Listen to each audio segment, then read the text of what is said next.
বাবা, এখনো বিশ্বাস করতে পারছি না তুমি আর নেই। কথাটা আমি মেনে নিতে পারছি না, অথবা বলা ভালো, মানতেই চাই না। ভাবতে খুব কষ্ট হয় যে তোমাকে আর কখনো দেখতে পাবো না, তোমার সঙ্গে আর কখনো কথা বলতে পারবো না। লিওনেল মেসি লিখলেন খোলা চিঠি, লিখলেন তার সদ্য হারিয়ে যাওয়া পৃথিবী নিয়ে।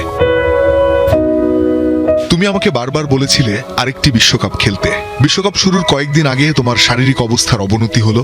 এই প্রথম কোনো টুর্নামেন্টে তুমি আমার সঙ্গে থাকতে পারছিলে না, কিন্তু মা আমাকে বারবার বলছিলেন তুমি সুস্থ হয়ে উঠবে এবং ভ্রমণ করার মতো অবস্থায় চলে আসবে।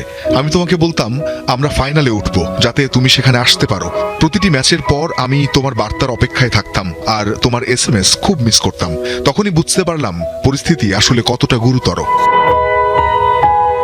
আমরা ফাইনালে উঠলাম, কিন্তু তুমি সেখানে থাকতে পারোনি। আমি টুর্নামেন্টটা জিততে চেয়েছিলাম, যাতে ট্রফিটা তোমার কাছে নিয়ে যেতে পারি, তোমাকে আরেকটি ট্রফি দেখাতে পারি, কিন্তু পারলাম না। আমার পা আর আমাকে সঙ্গ দেয়নি। আমার শরীর যতটা সহ্য করতে পারে তার চেয়েও বেশি চেষ্টা করেছি এবার, কিন্তু পারিনি। আমি ফিরে আসার পর তুমি ভেবেছিলে আমরা টাই ব্রেকারে ফাইনাল হেরেছি। বিশ্বকাপে কি ঘটেছিল সে নিয়ে আমরা কোনো কথাই বলতে পারিনি। তোমাকে ছাড়া আমি কি করব জানি না, কিভাবে সামনে এগিয়ে যাব তাও জানি না। আমি সারা জীবন শুধু ফুটবলই খেলেছি। এখন আর কতদিন এটা চালিয়ে যেতে পারবো তা নিয়েও আমার মনে সন্দেহ যাচ্ছে।